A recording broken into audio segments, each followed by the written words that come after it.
Ya, diri benda itu namanya zat. Bukan vitamin, bukan karbohidrat, bukan protein, itu zat makan. Ini zat Allah ni, diri Allah itu. Dia ada sifat. Ya, macam beg ni ha. Zatnya beg. Ada tak sifat beg ni? Ada tak? Hitam lagi, kecil lagi. Buat dari kulit, kuat, teguh. Lihat. Itu sifat dia. Ya. Zatnya beg lah. Macam perempuan, zatnya diri perempuan lah. Sifatnya ada tak? Perempuan ada sifat tak? Putih, hitam, gemuk, kurus, tinggi. Itu sifatnya. Yang saya ada sifat. Saya, zatnya saya lah. Sifat saya apa? Pendek lagi. Tua lagi. Apa lagi? Tak lagi? Tak ada sifat lagi. Perut buncit. Itu sifat. Dia berdiri di atas zat. Sesuatu yang berdiri di atas zat. Tidak boleh dipisahkan dengan zat. Kita nak ambil sifat je tak boleh. Bak aku merah tu boleh? Boleh. Bagi saya merah aja. Saya tak nak tudung merah. Saya nak merah aja. Boleh? Tak boleh. Dia lekat pada zat. Sesuatu yang tidak boleh dipisahkan dengan zat. Itu namanya sifat. Macam Allah tu sifatnya apa? Wujud, qidam, baqa, mukhalafatu lil hawadith. Ya. Kalau kita nak wujud itu tak dapat. Nak dengan zat-zatnya sekali. Macam mana zat Allah tu? Dia wujud. Macam mana zat Allah tu? Dia qidam. Macam mana zat Allah tu? Dia baqa. Macam mana zat Allah tu? Mukhalafatu lil hawadith. Dia tak boleh bercerai dengan zat. Dia berdiri di atas zat. Setiap sifat tu dia berdiri di atas zat. Baik, sifat-sifat Allah yang tersebut di dalam Al-Quran dan Al-Hadis terbagi kepada dua jenis. Ada dua jenis sifat. Bukan dua sifat ya, dua jenis. Sifatnya banyak, tapi ada dua jenis. Yang pertama sifat zat. Sifat zat Allah itu. Ada mendengar, lagi melihat, lagi mengetahui. Itu sifat zat. Yang kedua sifat fi'il. Sifat fi'il, perbuatan. Fi'il itu cakap Arab, cakap Melayunya perbuatan. Ada tak Allah membuat sesuatu? Allah mencipta langit dan bumi, itu perbuatan itu. Allah menghidupkan dan mematikan, itu perbuatan itu. Allah memberi rezeki, Allah memberi penyakit, Allah menyembuhkan penyakit, itu semua perbuatan Allah Ta'ala. Ya? Jadi dua jenis, satu sifat zat, lagi satu sifat fi'il, iaitu perbuatan. Sifat zat ialah sifat-sifat yang lazim. Lazim tu yang mesti ada bagi Allah, ya, yang lazim bagi Allah dan tidak bercerai tanggal daripadanya. Dia tak tanggal, dia tak lekang, dia tak boleh dipisahkan dari Allah Ta'ala, daripada zat Allah Ta'ala tu. Sifat tu tak boleh dipisahkan daripada zat Allah Ta'ala. Macam baju kuning, zatnya apa? Baju kuning, zatnya apa? Baju. Sifatnya kuning. Boleh tak diceraikan kuning dengan baju? Tak boleh. Cerai. Ambil kuning aja, keluarkan kuning aja daripada baju. Tak ada. Katakanlah siapa nak dia pakai baju mana? Baju hitam. Ini pakai baju hitam. Boleh ceraikan hitam dengan baju? Boleh? Tak boleh. Begitulah sifat zat tu, dia tak boleh bercerai daripada zat. Dia mesti berada pada zat, berdiri di atas zat. Kalau kita mengaji tauhid, berdiri di atas zat. Lazim bagi Allah dan tidak bercerai tanggal daripadanya, seperti sifat an-nafsu. An-nafsu. Batu nafsu tu tak boleh nak dibunuh. Kalau nak dibunuh nafsu tu apa? Kena bunuh tuannya sekali. Mana nak bunuh nafsu? Dia lain, bukannya orang dia tak. Dia bukan orang, dia berlain dengan orang, tapi dia berada pada manusia. Apa dia nafsu? Keinginan yang jahat. Itu mana nafsu tu? Ngajak orang buat jahat. Nafsu tu. Tak boleh nak dibunuh. Kalau kita bunuh nafsu, kena bunuh tuannya sekali. Baru mati nafsu tu.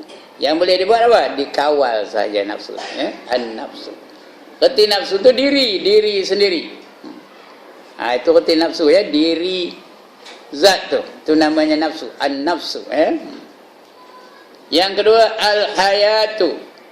Artinya hidup. Zat tu dia hidup. Dia tak boleh hidup tu, tak boleh dia berdiri dengan sendiri. Dia mesti berdiri di atas zat. Macam mana keadaan zat tu? Dia hidup. Itu dia. Al-hayatu. Zat Allah tu hidup aja. Tak pernah mati-mati. Dulu, kini dan selama-lamanya. Allah itu tak ada mati-mati. Itu namanya al-hayatu. Di hari kiamat esok, semua yang bernyawa akan mati. Malaikat mati, orang mati. Lagi jin mati, iblis mati, burung mati, rimau mati, gajah mati, apa saja semuanya mati. Yang tak mati siapa? Hanya Allah Ta'ala saja yang mati. Yang mati pula, yang tak mati. Hanya Allah Ta'ala saja yang tak mati. Mudahnya habis semua mati, tinggal dua aja yang tak mati. Yang pertama Allah Subhanahu Wa Ta'ala, yang kedua malaikat maut. Namanya Israel. Bila tinggal malaikat maut je seorang tak mati, Allah tanya malaikat maut, siapa lagi yang belum mati wahai malaikat maut? Jawab malaikat maut, yang belum mati hanya Allah dan saya. Saya belum mati, Allah pun belum mati. Dan Allah memang tak mati-mati pun. Allah tanya lagi, kamu tak pernah dengar ke ayat aku yang berbunyi kullu nafsin za'iqatul maut? Apa artinya? Apa artinya?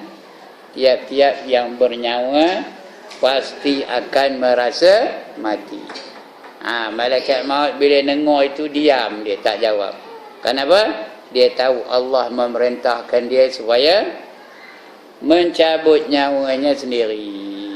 Ini saja yang dibolehkan, yang dibenarkan Allah mencabut nyawanya sendiri. Mengapa? Kerana tak ada orang lain nak cabutnya. Siapa nak cabut lagi? Dia kena cabut nyawa dia sendiri. Yang lain tak boleh ya. Yang kerana tak dapat kahwin, terjun lombong, bingung betul.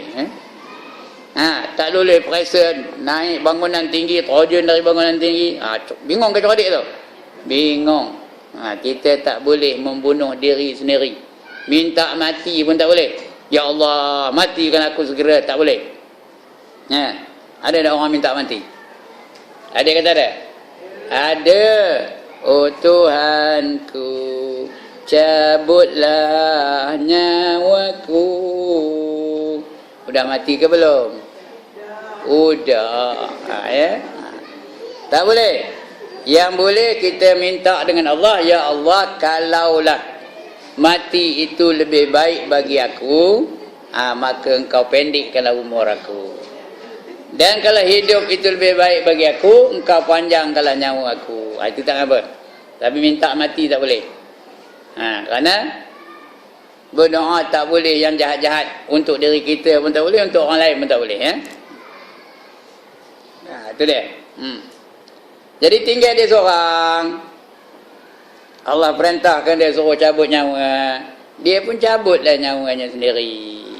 Punyalah sakit. Aduh. Ayoyo. Ayah. Sakit berbenar. Dia menjerit. Kalau aku tahu macam ini sakitnya dicabut nyawa, tak aku siom buat kerja nyabut nyawa orang, katanya. Tahu? Tak aku siom buat kerja nyabut nyawa orang. Rupanya malaikat maut tu orang kampung Gajah. Itu kata tak siom aku nyabut nyawa orang tu, kata. Maka matilah malaikat maut. Akhirnya mati malaikat maut. Lepas itu baru Allah tanya pembesar-pembesar negara dari dulu sampai sekarang ni. Ditanya George Washington, ditanya Abraham Lincoln, ditanya Napoleon Bonaparte, ditanya Duke of Wellington, ditanya Queen Elizabeth lah, Queen Elizabeth, ditanya George Bush, ditanya dan apa lagi? Ditanya Najib, ditanya Zahid Hamidi, ditanya Mahathir, ditanya apa lagi? Tengku Abdul Rahman, semua ditanya. Apa tanyanya? Limanil mulkul yaum, katanya. Hari ini siapa yang berkuasa? Kata Allah tanya. Dan menjawab kita, udah mati apa nak jawab? Diam, tak jawab. Allah jawab sendiri, lillahil wahidil qahar, kata Allah. Allah lah yang wahid, yang esa, yang berkuasa. Yang lain tak ada apa kuasa lagi dah. Nak menandakan Allah itu tidak binasa, tidak akan mati, tidak rosak, tidak berkurangan. Apa saja yang Allah miliki tak ada berkurangan. Yang berkurangan siapa? Kita, ilmu kita. Mula-mula dia meningkat.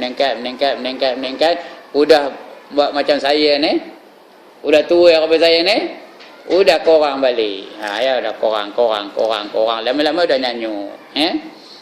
Jenuh melaung anak-anaknya. Oh Timah, oh Munah, oh Etun, oh Jenab. Padahal anak itu nama Maznah.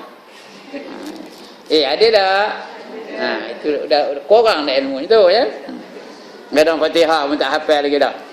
Itu kita. Tapi Allah ilmunya tidak pernah berubah-ubah, sentiasa sempurna.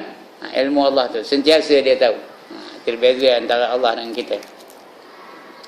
Baik, sifat zat yang lazim bagi Allah dan tidak pernah bercerai adalah seperti sifat an-nafsu, al-hayatu, as-sama'. Bukan sama' tu, sama'ain tu, sama'un, as-sam'un. Sam'un tu apa? Mendengar. Yakin tak Allah tu mendengar? Diam jadi mana? Yakin ke tak Allah tu dengar?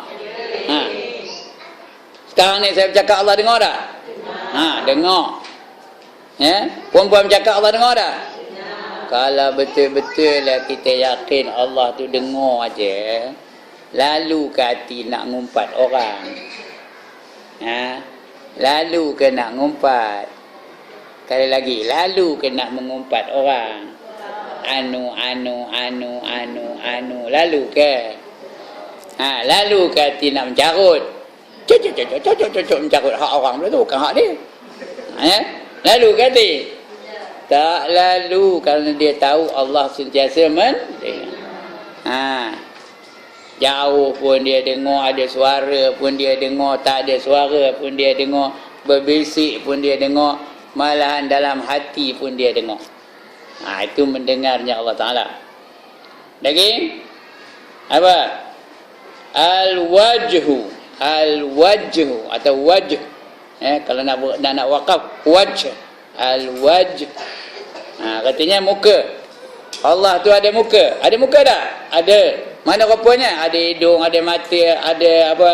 Ada misai, ada janggut, gitu kan? Tak. Muka Allah tu yang layak bagi Allah. Mana rupanya? Entah. Jawab entah tu betul lah. Tapi Allah ada muka tak? Ada. Kerana ada dalam Quran. Wa yabqa wajhu rabbika dzul jalali wal ikram, kata Allah.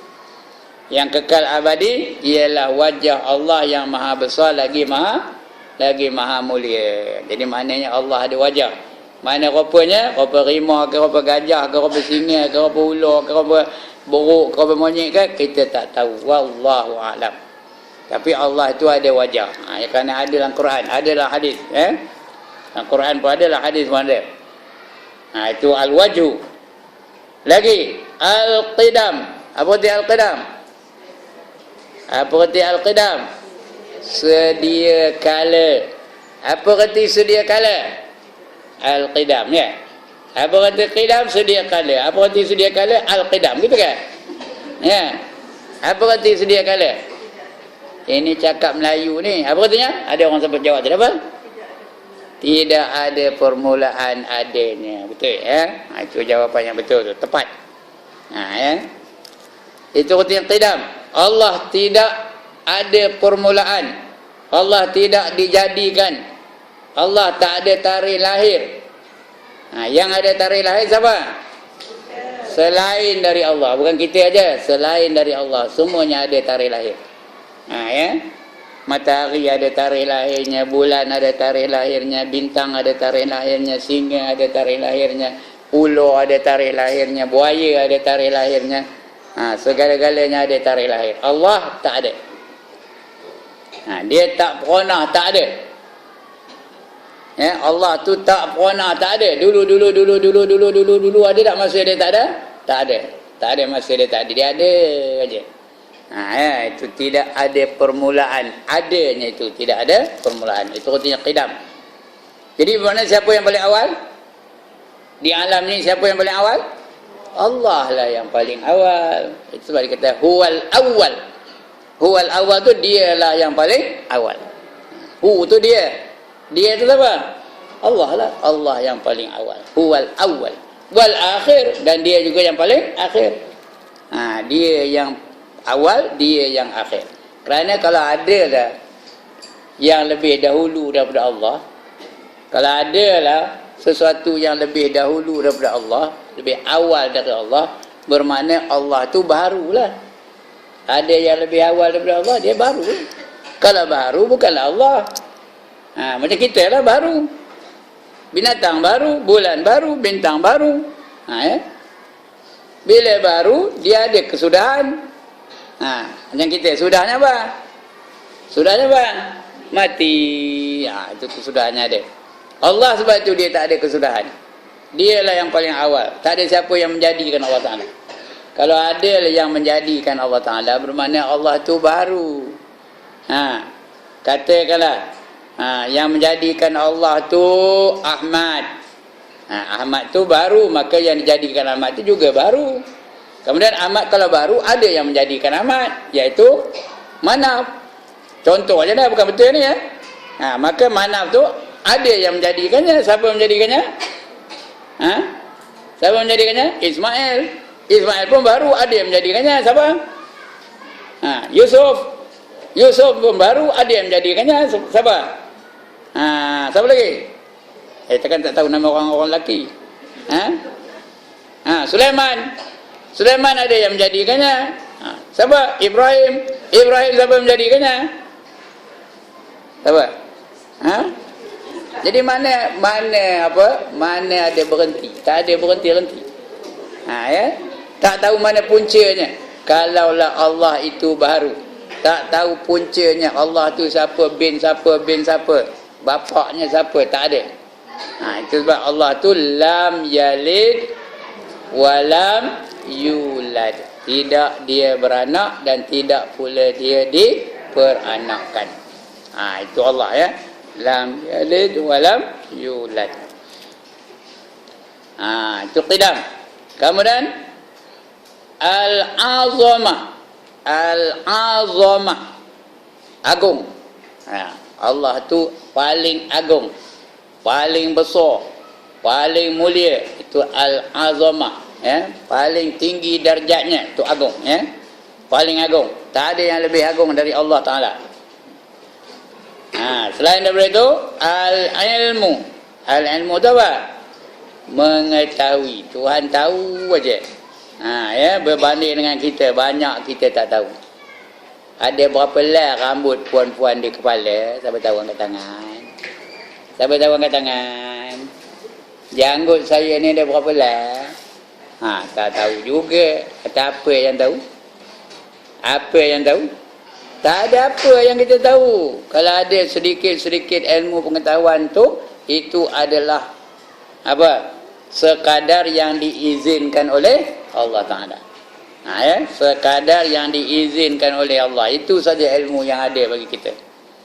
Yang betul-betul tahu, Allah semua tahu. Allah tahu yang wajib baginya, yang mustahil atasnya, dan yang harus baginya. Allah tahu yang wajib pun tahu, iaitu zatnya, sifatnya, itu yang wajib bagi Allah. Allah tahu. Ya? Dia juga tahu yang mustahil atasnya. Yang mustahil itu pun dia tahu. Benda tak ada, Allah tahu. Seperti perkara yang mensyirikkan Allah, yang jadikan orang tu syirikkan Allah. Benda itu tak ada. Ya, tapi Allah tahu juga. Yang tak ada itu pun Allah tahu. Kita yang tak ada tahu kan? Mana kawan kita yang tak datang petang ni, kita tahu ke mana dia berada? Tak tahu, tapi Allah tahu. Begitu juga yang harus. Yang harus tu boleh ada, boleh tak ada. Allah tahu belaka. Ya. Saya nak tanya, berapa pokok ada keliling surau ni? Siapa boleh jawab? Angkat tangan. Tak tahu. Allah tahu ke tak? Tahu. Berapa helai daun ada di keliling surau ni? Tak tahu juga. Tosahlah ya. Berapa rumah ada keliling surau ni? Tak tahu juga. Apa yang tahu? Kecuali apa yang Allah izinkan, itu baru kita tahu. Kadang-kadang soalan yang utama yang simple pun tak tahu nak jawabnya. Itu ilmu kita. Jadi tak payahlah kita mendabik dada, nepuk dada. You know I am a graduate, graduate of UM, tak payahlah ya. Kerana ilmu pada manusia tu apa? Sikit benar. Allah kata wa ma utitum minal ilmi illa qalila, kata Allah. Dan kamu tidak diutuskan kepada kamu itu ilmu melainkan hanya sedikit aja. Ilmu manusia ni macam seseorang mencecahkan ke dalam laut sebatang jarum yang tajam. Jarum tu cecah dalam laut, lepas tu angkat balik jarum tu. Air yang lekat pada jarum tu, itulah dia ilmu manusia. Share semua manusia ilmu tu. Manakala yang tinggal dalam laut tu, itulah dia ilmu Allah ya. Yang tinggal dalam laut tu ilmu Allah. Yang pada manusia tu, yang mana air yang lekat pada jarum tu je, itu ilmu manusia. Sikit ke benar? Sikit benar ya. Dia pandai cakap Arab, tapi tak tahu cakap orang putih, tak tahu cakap Jepun, tak tahu cakap Vietnam, tak tahu cakap Kemboja, tak tahu cakap Jawa, tak tahu cakap Mendeling, tak tahu. Banyak tak tahu ke banyak tahu? Manusia ni banyak tahu ke banyak tak tahu? Banyak tak tahu ya. Tapi Allah, kalau kita cakap Jepun, Allah tahu dah? Tahu. Kalau kita cakap Arab, Allah tahu dah? Tahu. Kalau kita cakap Eskimo, Allah tahu dah? Tahu. Kalau kita bahasa binatang, Allah tahu dah? Dia pandai cakap kudir, cakap kudir, Allah tahu dah? Tahu. Itu Allah. Apa yang tak tahu, semua Allah tahu. Kita tak tahu. Kucing mengiau pun tak tahu apa hendaknya. Kata kucing, apa hendak kamu ni? Tak tahu kita. Ya. Teka-teka boleh lah. Dia nak nyusu tu, dia nak lauk tu, tahu teka aja, tapi tepatnya kita tak tahu. Begitulah ilmu Allah dibandingkan dengan ilmu manusia. Ilmu manusia tu sekomik aja. Tahu apa sekomik?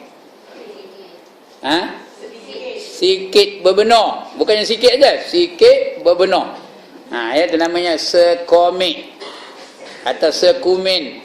Orang Perak dia sama ada sekomik pun sekumin, serupa lah tu. Sekumin pun dia, sekomik pun dia. Jadi tak payahlah berbangga dengan ilmu yang ada pada kita. Tak kira lah dia dapat PhD ke, dapat MA ke, dapat BA ke. Lebih-lebih lagi kalau hanya UPSR aja, tak payahlah nak dia lulus UPSR dapat 5E pula tu. Ini UPSR tahu kata. Tak payahlah ya. Kerana ilmu kita tu sikit berbenar kalau dibandingkan dengan ilmu Allah Ta'ala. Lepas tu Al-Qudrah. Al-Qudrah katanya apa? Berkuasa. Siapa yang berkuasa? Allah itu berkuasa. Tak pernah tak berkuasa. Kuasa Allah tu bukan dipilih, dilantik, diundi. Bila dia menang baru dia berkuasa, begitu kan? Bila Allah menang pilihan raya baru dia berkuasa, begitu kan? Tak, dia tetap berkuasa. Ya, dia bukan berkuasa kerana diundi orang, bukan berkuasa kerana dilantik orang, bukan berkuasa kerana dia zalim, bukan berkuasa kerana dia banyak senjata, tak ada. Dia sifatnya tu berkuasa. Mana tahu? Allah sebut dalam Quran, innallaha ala kulli syai'in qadir, kata Allah ya. Sesungguhnya Allah atas setiap sesuatu itu amat berkuasa. Allah lebih berkuasa daripada angin, Allah lebih berkuasa daripada besi, Allah lebih berkuasa daripada cahaya, Allah lebih berkuasa daripada manusia, Allah lebih berkuasa daripada jin, Allah lebih berkuasa daripada malaikat dan sebagainya. Malahan semua makhluk-makhluk itu tunduk kepada Allah Ta'ala. Itu kuasa Allah Ta'ala. Kuasa manusia, sekadar yang diizinkan oleh Allah Ta'ala. Kalau Allah tak izinkan macam? Allah tak izinkan macam? Habislah kuasanya. Ada tak orang dulunya dia berkuasa, lepas itu dia tak berkuasa lagi, ada ke tak? Ya Allah, dia tak ada macam sejarah ke? Ada tak dulunya dia berkuasa, lepas itu tak berkuasa? Ada tak? Di antaranya Mahathir. Ya itu. Ya. Dia nampak Mahathir aja. Pernah dengar namanya Ferdinand Marcos? Siapa? Presiden Filipina. Dulu amat berkuasa. Lepas tu digulingkan sampai dia mati luar negara, mayatnya pun tak boleh dihantar balik ke Filipina. Tak nak dia main. Ya, atas lagi, tua lagi. Pernah dengar namanya Shah Iran. Ada orang nama Shah Iran? Punya berkuasa. Dia nak pergi melawat luar negeri, rakyatnya mencium kasut dia. Punya berkuasa, menghormati dia sampai cium kasut. Tapi apabila dia digulingkan, naik pula orang buangan daripada Paris. Namanya Ayatollah Khomeini. Kenal ke? Ada pernah dengar? Kenal tak tu? Ada pernah dengar nama itu tak? Orang yang dalam buangan. Itu sebabnya siapa yang Allah nak naikkan, nak tinggikan darjahnya, tidak ada siapa yang boleh menghalang. Dan siapa yang Allah nak jatuhkan, tidak ada siapa yang boleh menaikkannya kecuali dengan izin Allah. Dulu amat berkuasa. Ada seorang namanya Suharto. Kenal ke tak? Ingat ada yang tak kenal Suharto. Presiden apa? Indonesia. Berkuasa selama 32 tahun. 32 tahun tu, bukan 2 tahun. 32 tahun. Tapi kalau Allah kata down you go, apa dah? Apa jadi? Down he went. Itu Allah yang menentukan dia berkuasa atau tidak. Begitu juga Napoleon Bonaparte, perang menang, perang menang, perang menang, perang menang. Akhirnya dikalahkan oleh Duke of Wellington, orang-orang British. Hitler, ada pernah dengar Hitler? Menguasai seluruh Eropah, menguasai Jerman, menguasai Itali, menguasai negara-negara Eropah tu. Tapi kalau Allah kata dia kalahlah lepas itu. Sebab itu Hitler pernah berkata, kalau aku ndak, masa aku berkuasa dulu, aku boleh bunuh semua orang Yahudi tu. Kata Hitler, aku boleh bunuh semua orang Yahudi tu kalau aku ndak. Tapi sengaja aku tinggalkan sedikit daripada mereka supaya dunia tahu apa jenis orangnya orang Yahudi tu. Sekarang kita tahu tak apa jenis orang Yahudi tu? Kita tak tahu dah mana apa jenis orangnya. Baik benar ya? Adil benar ya? Pengasihani benar ya? Yahudi tu. Kesian dia. Dia kesian ke? Paling kejam dalam dunia orang Yahudi lah. Saja ditinggalkan di Hitler sikit, tak ada ramai. Ditinggalkannya sikit so that the world will know what kind of people the Jews are. Tahu-tahu idak-idak lah. Itu sebabnya yang ada saki-baki tinggal di Hitler tu, tengok mana apa kejamnya sekarang ni. Membunuh orang Palestin. Bukan askar dibunuhnya. Dibunuh siapa? Orang tua, kanak-kanak, perempuan yang dibunuhnya. Sedangkan tentera Al-Qassam tu yang dibunuh apa? Tentera Israel. Begitulah kuasa itu Allah menentukannya. Sebab itu jangan risau, jangan takut. Orang beriman akhir zaman nanti, bukanlah zaman kita, tak tahulah zaman siapa, akan menguasai seluruh dunia ni balik. Mereka akan membunuh orang-orang Yahudi itu sehingga mereka tak ada tempat nak lari. Dia mau lari, nyorok balik batu. Batu tu pula mengaburkan kepada orang beriman. Hadza Yahudiyun, di sini ada Yahudi sedang menyorok. Faqtuluh, mari bunuh dia ni katanya. Batu tu ngabur. Tapi bukanlah zaman kita. Kecuali mereka yang menyorok di balik pokok Yahudi. Ada pokok Yahudi namanya Gharqad, nama pokoknya. Gharqad, Ghain Ra Kaf Dal. Gharqad, Itu sebab sekarang ni perempuan, kalau kita pergi ke Israel, mana dia sempadan-sempadan dengan negara-negara Islam, dia nanam pokok apa? Pokok korkot tu, beribu-ribu batang pokok ditanamnya. Pasal demo pun baca hadis juga. Demo baca hadis dari Nabi Muhammad. Kalau kita nyorok belakang pokok korkot tu, pokok itu takkan ngaburkan kita ada di situ ni. Padahal Rasul dah kabur 1400 tahun lebih dah. Nak nyenangkan kita, cari balik batu tak ada, cari balik rumah tak ada, cari balik tiang tak ada. Di mana nyoroknya? Di mana nyoroknya? Balik pokok korkot tu dah. Tengok ada cap. Itu. Bingung ke cerdik orang Yahudi tu? Bingung. Dia berpandukan hadis, Rasulullah dah kabur awal-awal dah. Dia tak ada tempat nak nyorok. Jadi dia ingat selamat lah balik pokok korkot tu, tapi tak ada selamat. Akan dibunuh oleh orang Islam di akhir zaman nanti, sebelum hari kiamat. Bila sampai ke bab hari kiamat, baru saya cerita bab kiamat. Lagi apa? Al-ilmu, al-qudrah, al-basar. Al-basar artinya apa? Basar apa? Melihat.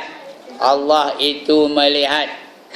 Allah melihat bukan dengan mata. Allah melihat kerana sifat basarnya. Allah tak ada mata, ya. Orang ada mata apa? Orang ada mata, macam mana keadaannya? Kejap-kejap terang, kejap-kejap samar. Itu orang yang ada mata, dia ada alat. Kejap-kejap terang je, nampak je. Udah tua sikit, udah kena pakai cermin. Tengok, ada tak yang pakai cermin? Saya tengok kiri kanan, ada tak pakai cermin? Maknanya, udah kelabu ke terang lagi? Itu kerana kita pakai alat. Allah tak ada alat. Dia nampak dengan basar saja. Sebab itu Allah tu tak pernah buta. Tak pernah samar-samar. Terang, nyata, jauh pun nampak, dekat pun nampak. Yang tersembunyi pun nampak, yang terserlah pun nampak. Yang kecil pun nampak, yang besar lagi nampak.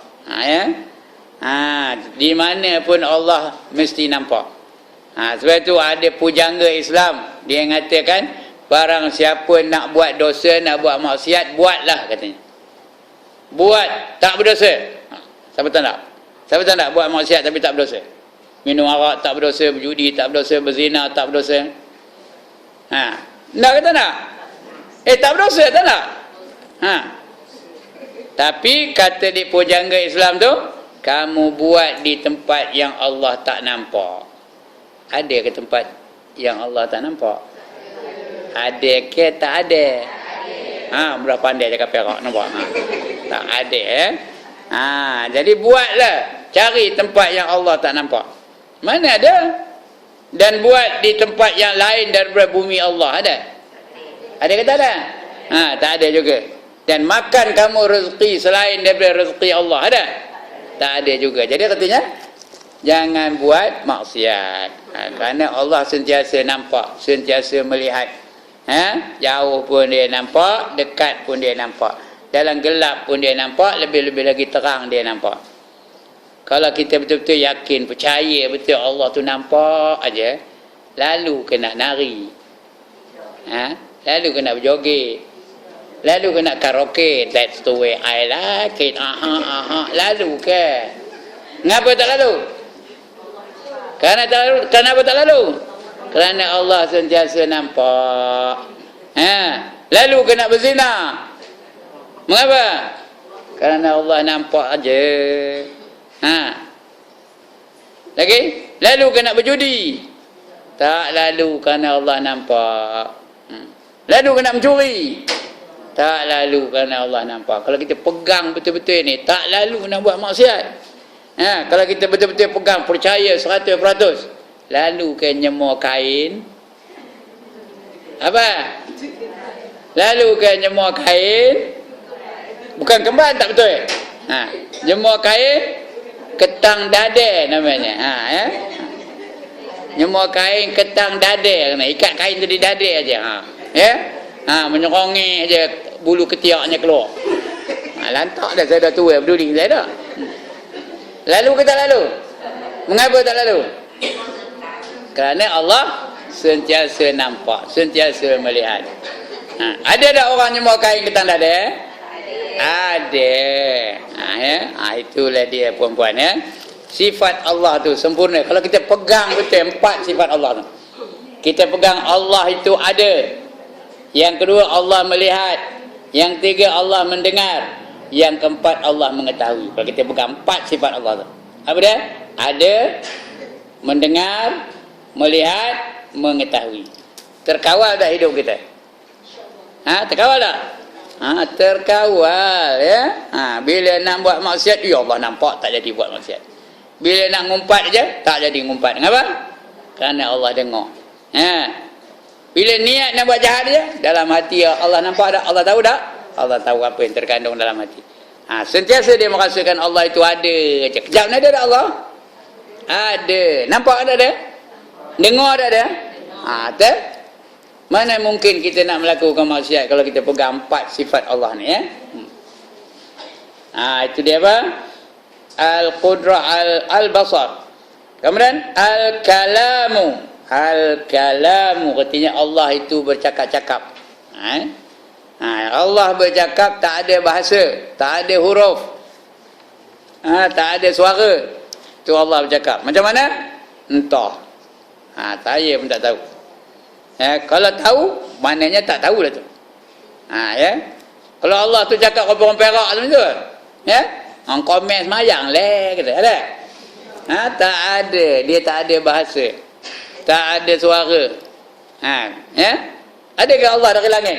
Wahai manusia, hendaklah kamu pegang betul kepada syariat Allah. Sampai dia dengar suara Allah. Ada ke tak ada? Tak ada. Ya. Allah memberi perintah melalui para rasulnya. Jadi dia tak ada. Tapi dia bercakap tak? Bercakap. Tapi bukan dengan kita. Dia bercakap dengan rasul-rasul. Dia bercakap dengan Nabi Muhammad. Ada tak dia bercakap dengan Nabi Muhammad? Ada ke tak dia bercakap dengan Nabi Muhammad? Ada ke tak ada? Dah. Saya dengar ada ke dengar tak ada? Saya tak dengar. Ada ke tak ada? Tak ada. Ada ke tak ada? Ada. Apalah tak adanya? Ketika Nabi Muhammad Isra' dan Mi'raj, berjumpa tak dengan Allah? Berjumpa. Sampai dibagi perintah apa? Semayang. Mulanya 50 waktu. Minta korang turun 5, minta korang lagi turun 5, 9 kali turun naik. Akhirnya tinggal 5. Itu pun kata Nabi Musa, minta lagi wahai Muhammad, tak lalu umat kamu katanya. Kata Nabi Muhammad, minta maaf lah, aku dah malu dengan Allah Ta'ala. Malu aku dengan Allah Ta'ala. Jadi sebab itu cukuplah 5 tu. Lagipun Allah sudah janji, siapa semayang 5 waktu sehari semalam, dia dapat pahala seolah-olah semayang 50 waktu. Kalau 50 waktu lah kita ni lalu ke? Kalau kita ni, kalau Nabi tak minta lah, tak turun sampai 5, lalu ke kita mengajarkan 50 waktu sehari semalam? Tak lalu, tu sebuah lah. Nabi lalu. Nabi Muhammad memang lalu sebab dia tak ada protes. Dia seronok pula tu. Bangga je dia. Oh, aku dapat 50 waktu tahu katanya. Dia lalu. Kita yang tak lalu. Kalau 50 waktu sehari semalam, selang berapa lama kita nak sembahyang sekali? Kalau setengah jam, baru 48, tak cukup. Kerana satu waktu, satu hari berapa? 24 jam kan? Kalau setengah jam, 48 kali baru tak cukup. 20 minit sekali semayang. 20 minit sekali semayang. 20 minit sekali semayang. Saya ngajar ni ada 20 minit tak? Kejap ni ada tak 20 minit? Ada. Udah 39 minit dah. 40 minit dah saya ngajar ni. Kalau 40 minit, berapa kali semayang dah? 2 kali semayang dah ya. Nanti kejap berhenti. Udah berhenti tu, baru mengajar balik. Betul? 20 minit lagi semayang. Itu boleh tahan lah. Boleh tahan lah tengah ngaji ni, duduk di surau je ya. Kalau tengah pergi pasar malam, tengah milih bawang, tengah milih ubi kentang, tengah milih serat, macam cukup waktu Allah Akbar, tepi-tepi gerai orang pasar malam. Itu pun boleh tahan lagi. Kalau tengah nari, Tengah nari, tengah nyanyi. Kalau tidak ada yang punya, mari kita jalan bersama. Betul Allah. Macam. Mujurlah.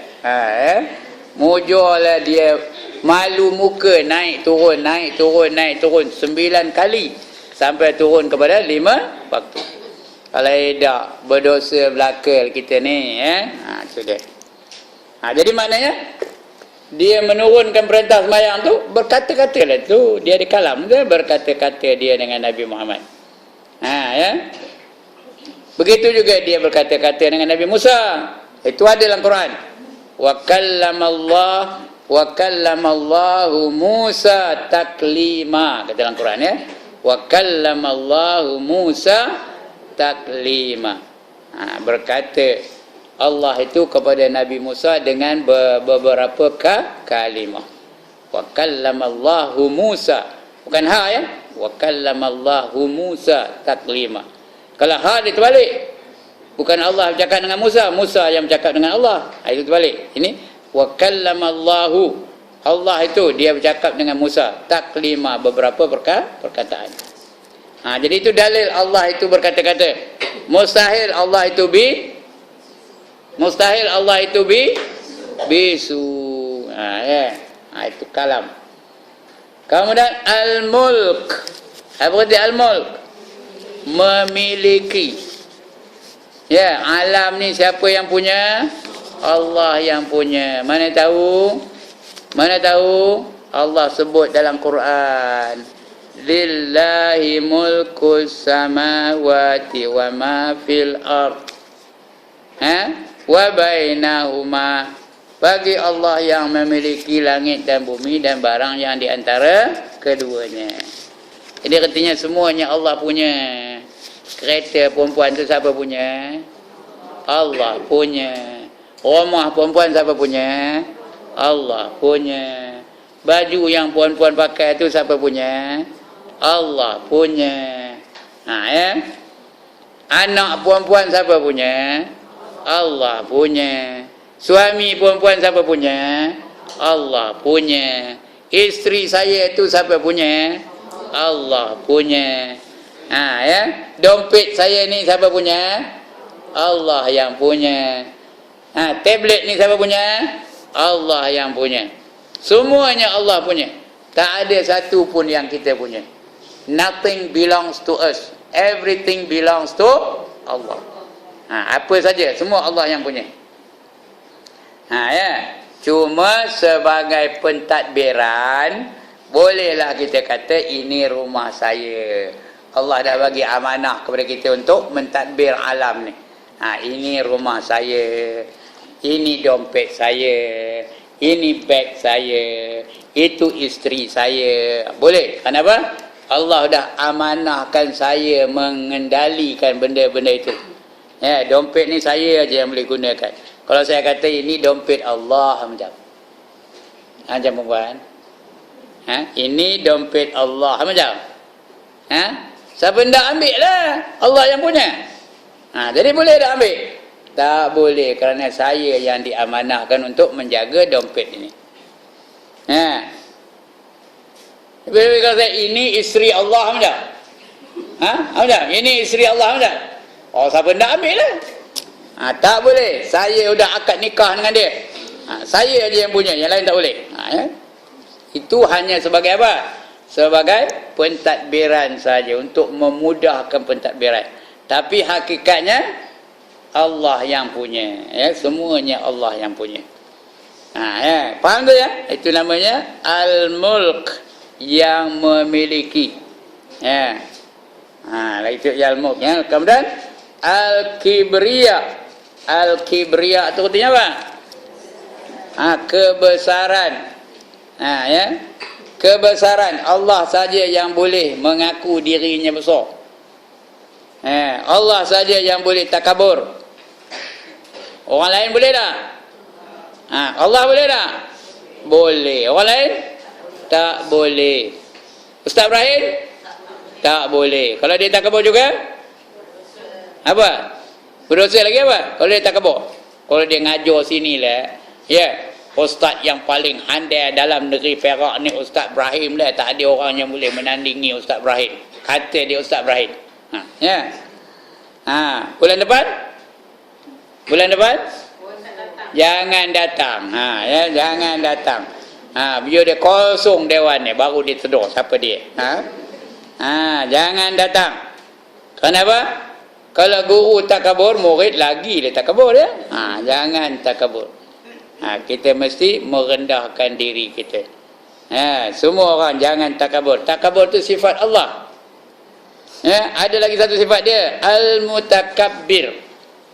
Itu sifat Allah tu ya. Hanya Allah saja yang boleh takabur. Kenapa? Kerana dia memang memiliki segala-galanya.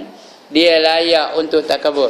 Kita adanya kita ni pun dijadikan oleh Allah. Adanya kita ni, siapa yang menentukannya? Allah menentukannya. Kalau Allah kata kamu tak ada, macam? Kalau kamu tak ada, macam? Tak ada lah. Mana timah? Tak ada, Allah tak jadikan dia. Tak ada lah timah. Tak ada lah munah. Kalau munah Allah tak nak jadikan munah, tak ada lah munah. Mujur Allah nak jadikan timah, adalah timah. Mujur Allah nak jadikan Ibrahim, adalah Ibrahim. Kalau Allah tak nak jadikan, tak ada lah. Faham ke dia macam kat saya ni?